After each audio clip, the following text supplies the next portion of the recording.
Virgem da Penha, minha alegria, Senhora Nossa, Ave Maria, Ave, Ave, Ave Maria, Ave, Ave, Ave Maria.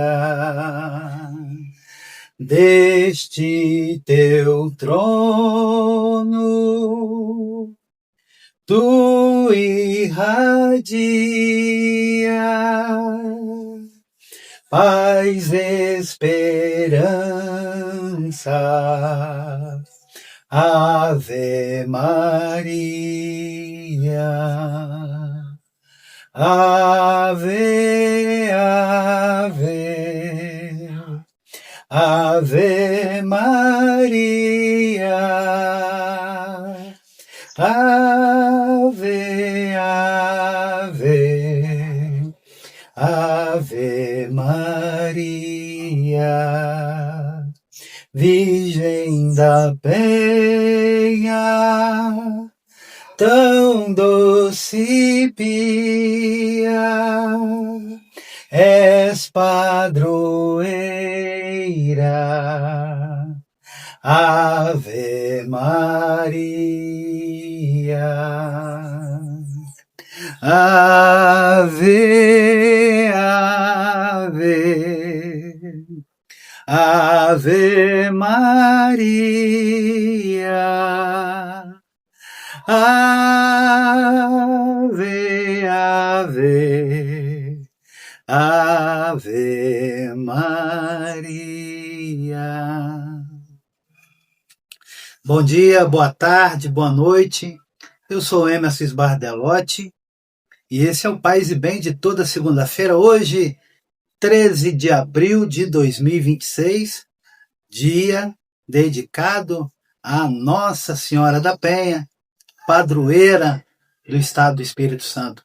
Eu estou com a camisa rosa e um short azul, cores do manto de Nossa Senhora da Penha, e aqui está o Santuário da Penha, o Convento da Penha, em Vila Velha, Espírito Santo. A devoção inicial era para Nossa Senhora das Alegrias, um painel que foi trazido pelo Frei Pedro Palácios, franciscano, em 1558. Porém, com a construção da capela, que se tornou o Convento da Penha, sobre o penhasco, aqui, sobre o penhasco, passou-se a denominar Nossa Senhora da Penha. E aí os fiéis, quando queriam se dirigir ou falar, vamos na missa, onde? Na Penha. E as bandas de Congo do Espírito Santo têm um jongo que cantam mais ou menos assim. Iaiá, você vai à Penha, me leva, oh, me leva. Iaiá, você vai à Penha, me leva, oh, me leva. Eu vou criar capricho, eu tenho uma promessa a pagar. Me emocionei.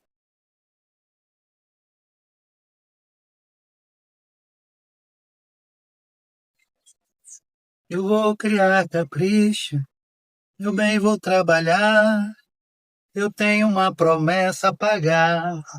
Essa promessa que eu tenho a pagar é pra Santa Padroeira, ela vai me ajudar. Essa promessa que eu tenho a pagar é pra Santa Padroeira, ela vai me ajudar. Oh, iaiá, iaiá, você vai a Penha, me leva, oh, me leva. E o hino que eu comecei esse programa de hoje cantando é o hino dedicado a Nossa Senhora da Penha. Então, como eu estava dizendo para vocês, a devoção original é de Nossa Senhora das Alegrias, por causa de um painel, de um quadro que está lá no convento. Né? Você tem o altar com a santa e do lado você vê o painel de Nossa Senhora das Alegrias. A imagem que veio de Portugal está até hoje no altar lá da igreja do convento. Ela é original de 1569. O painel chegou em 1558 e a imagem original é de 1569. Como ela é toda feita de madeira, ela sofre com a ação do tempo e dos cupins. Por isso, ela já foi restaurada várias e várias vezes. Essa imagem poucas vezes deixou o convento. Poucas vezes ela deixou o convento. E uma dessas vezes foi durante a visita de São João Paulo II, nos dias 18 e 19 de outubro de 1991, na Enseada do Soal, onde hoje é conhecida como a Praça do Papa. Então, esse programa que pede as bênçãos de Nossa Senhora da Penha, desejo a todos vocês uma feliz Páscoa, paz bem, mas a nossa temática de hoje, dentro da nossa reflexão sobre teologia da libertação, chama-se espiritualidade, o profundo do ser humano, do meu querido amigo, irmão, professor Leonardo Boff, que está nesse livro. Leonardo Boff, Reflexões de um velho teólogo e pensador.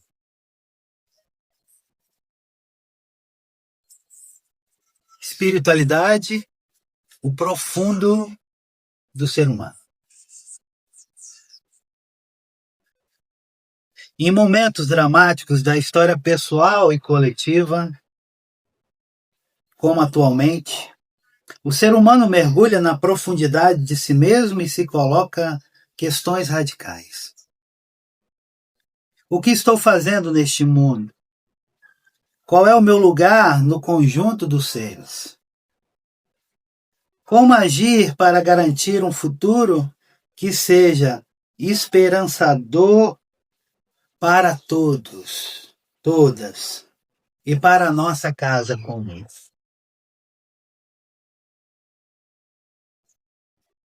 O que posso esperar para além dessa vida? O que posso esperar para além dessa vida? É nesse contexto que nós nos perguntamos qual a razão da busca por espiritualidade. É nesse contexto que devemos colocar a questão da espiritualidade.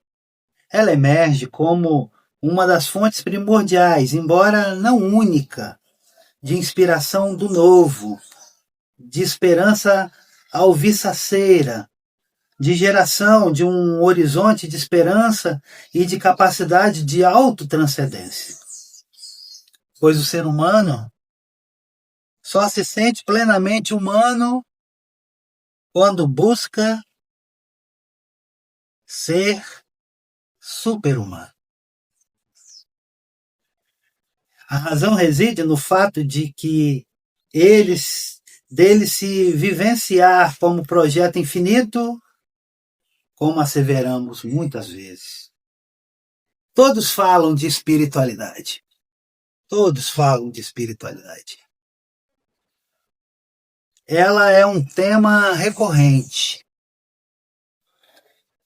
em nossa cultura contemporânea, não só no âmbito das religiões, que é o seu lugar natural, mas também no âmbito das buscas humanas, tanto dos jovens quanto dos intelectuais, de famosos cientistas e, para nossa surpresa, de grandes empresários, ligados ao poder econômico nacional e internacional, executivos de multinacionais e outros agentes de poder. Eles suscitam como tema de ponderação as mudanças sociais, o novo paradigma civilizatório, a produtividade da nova tecnologia robotizada e a urgência de uma espiritualidade humana. Não era frequente na cultura dominante que empresários se preocupassem com espiritualidade ou com temas ligados ao sentido da vida e do universo. Mas os tempos mudaram, e os empresários com ele. Essa constatação atesta as dimensões da crise que nos assola. Significa que os bens materiais ofertados pelo marketing, as lógicas produtivistas que incentivam o mundo de valores que inspira suas práticas, a competitividade feroz sem qualquer espírito de cooperação, não devem estar sendo suficientes. Há um vazio profundo, um buraco imenso dentro do seu ser, levantando questões como gratuidade e espiritualidade. Futuro da vida e do sistema Terra. Esse buraco existencial é do tamanho de Deus. Por isso, só Deus pode preenchê-lo. É importante, no entanto, manter sempre nosso espírito crítico. Porque com espiritualidade também se pode fazer dinheiro. Há verdadeiras empresas que manejam os discursos da espiritualidade para criar um exército de seguidores. Esses líderes religiosos muitas vezes falam mais aos bolsos de seus ouvintes do que aos seus corações. Mas nunca devemos nos esquecer que os portadores permanentes da espiritualidade são as pessoas consideradas comuns, que vivem a retidão da vida, o sentido da solidariedade e cultivam o espaço sagrado do espírito. Seja em suas religiões e igrejas, seja no modo como pensam, agem e interpretam a vida. O que importa, porém, é que mundialmente há uma demanda por valores não materiais, por uma redefinição do ser humano como um ser que busca um sentido mais planificador do que a acumulação de bens materiais e de consumo. E que está à procura de valores intangíveis que iluminam e dão rumo à vida. Em toda parte encontramos seres humanos indignados com o destino previamente definido em termos da sociedade política na qual somos obrigados a viver, que se recusam a aceitar os caminhos que a humanidade está sendo coagida a trilhar de produtivismo, de consumismo e de desperdício. Eles dizem, abre aspas, merecemos um destino melhor. Precisamos beber de outras fontes para encontrar uma luz que nos mostre um caminho bom e nos pinte um cenário promissor para o nosso futuro comum. Fecha aspas. O que é finalmente a espiritualidade? Agora cabe colocar diretamente à pergunta. Enfim, o que é espiritualidade? Certa vez fizeram essa pergunta ao Dalai Lama e ele deu uma resposta extremamente simples. Espiritualidade é aquilo que produz no ser humano uma mudança interior. Não entendendo direito, colocaram-lhe novamente a pergunta. Mas se eu praticar a religião e observar as tradições, tudo isso não é espiritualidade? O Dalai Lama respondeu: pode ser espiritualidade, mas se não produzir em você uma transformação, não é espiritualidade. E acrescentou: um cobertor que não aquece deixa de ser cobertor.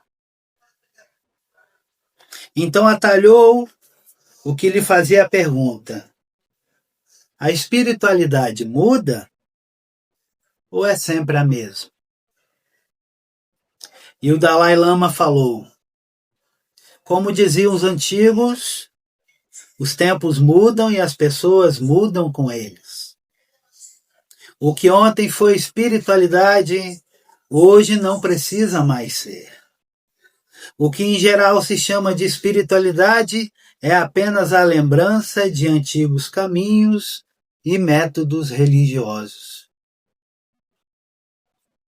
E arrematou: o manto deve ser cortado para se ajustar aos homens, e não os homens é que devem ser cortados para se ajustarem aos mantos.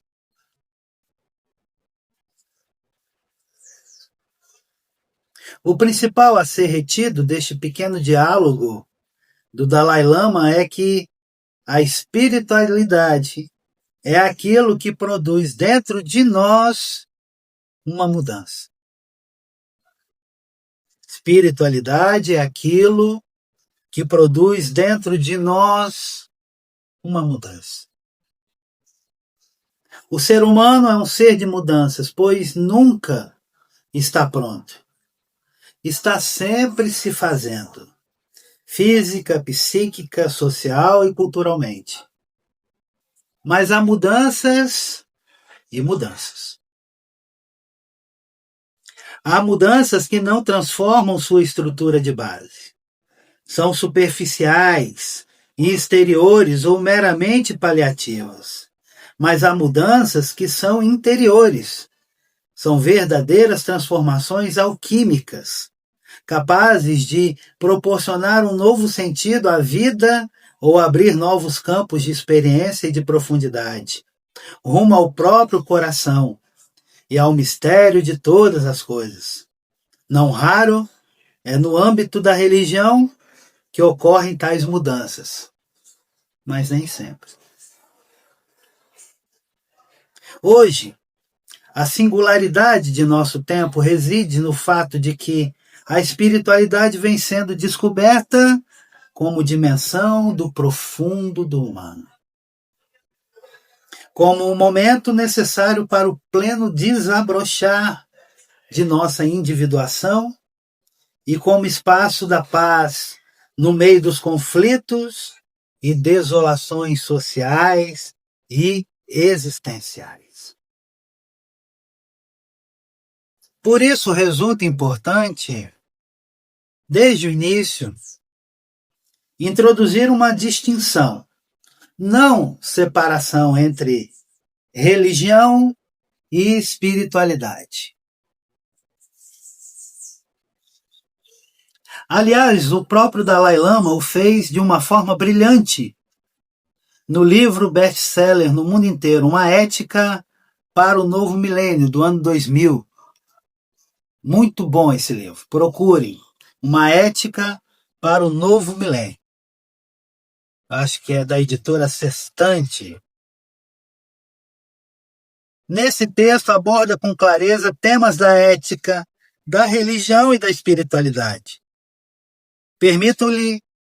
permito-me citar um tópico iluminador, abre aspas.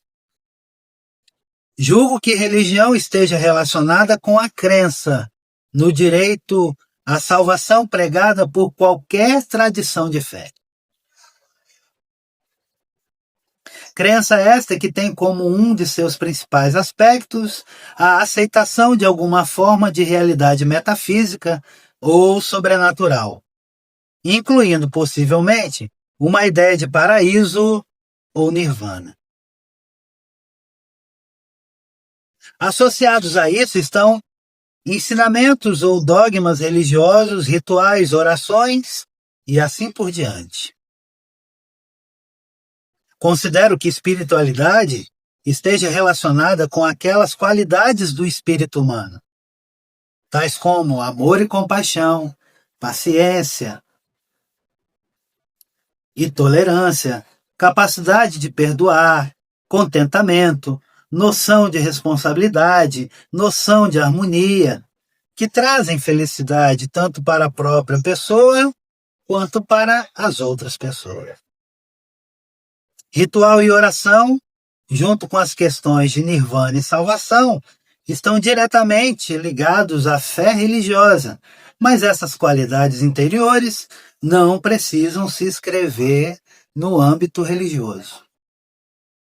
Não existe, portanto, nenhuma razão pela qual uma pessoa não as possa desenvolver, até mesmo em alto grau, sem recorrer a qualquer sistema religioso ou metafísico. Fecha aspas.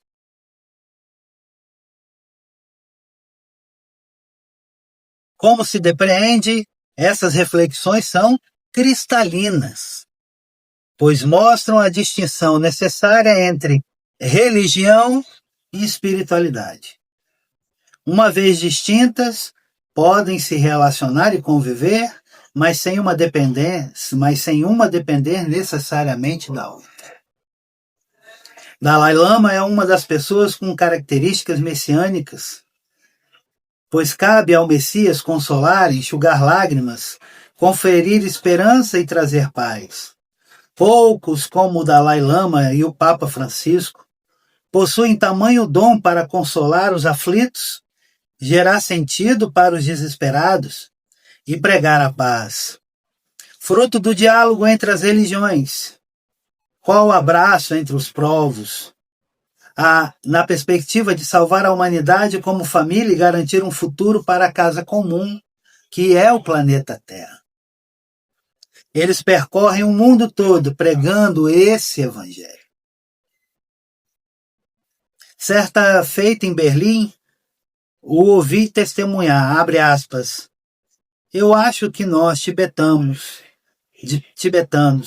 vivendo no exílio na Índia, e assim perdendo nossa pátria, estamos realizando a mesma vocação dos judeus quando perderam a sua terra e foram deportados para o exílio na Babilônia. Foi a ocasião propícia para reunirem as tradições a fim de manterem a coesão entre si e escreverem as escrituras sagradas, espalhando entre os povos o monoteísmo, isto é, a crença no Deus único, e por isso no Deus de todos os povos. Fecha aspas. E afirmou mais, abre aspas, talvez o sentido espiritual do nosso exílio seja nos obrigar a percorrer o mundo para falar de espiritualidade, de paz entre os povos, de diálogo entre as religiões. É isso que estamos fazendo, com profundo empenho e grande humildade. Fecha aspas. Eu acredito que o Dalai Lama e o Papa Francisco, mais do que outros líderes espirituais, realizam essa missão com grande seriedade, cheios de humor, mas ao mesmo tempo com uma linguagem que nasce do fundo do coração, e por isso profundamente verdadeira, comovedora e convincente. Então, é preciso afirmar que sem a religião não resgatamos a alta relevância da espiritualidade para os dias atuais. marcados pelo modo secular de ver o mundo e pela redescoberta da complexidade misteriosa da subjetividade humana. Talvez nesse contexto seja comovente o testemunho de um dos escritores mais queridos da humanidade, o autor de O Pequeno Príncipe, que viveu de 1900 a 1944. Antoine de Saint-Exupéry, o autor de Pequeno Príncipe. De suas afirmações se deduz que não é suficiente uma ética da terra. Precisamos fazê-la acompanhar por uma espiritualidade. Esta lança suas raízes na razão cordial e sensível, e de lá nos vem o cultivo da vida do espírito, a paixão pelo cuidado e um compromisso sério de amor, de responsabilidade e de compaixão para com a casa comum.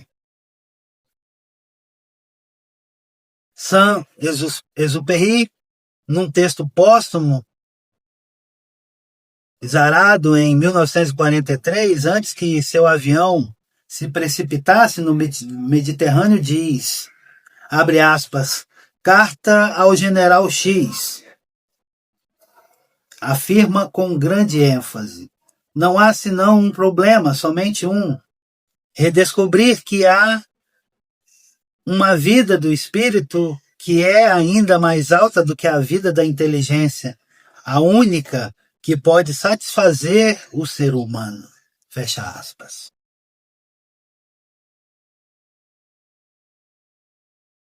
Gente querida, gente amada, em outro texto escrito em 1936, quando era correspondente do Paris-Souris, durante a Guerra da Espanha, com o título É Preciso Dar um Sentido à Vida, ele retoma o tema da vida do espírito. Abre aspas. Precisamos nos entender reciprocamente. O ser humano não se realiza senão junto com outros seres humanos, pelo amor e pela amizade. No entanto, os seres humanos não se unem apenas se aproximando um dos outros, mas se fundindo com a própria divindade. Temos sede, num mundo feito deserto, sede de encontrar companheiros com os quais condividimos o pão. Fecha aspas. Ele conclui a carta ao general X com estas palavras, abre aspas, temos tanta necessidade de um Deus. Fecha aspas.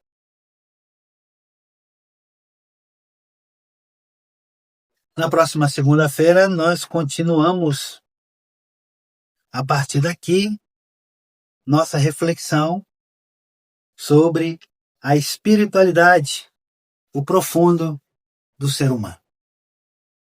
Feliz Páscoa! Uma ótima semana! Paz e bem! Vida longa e próspera!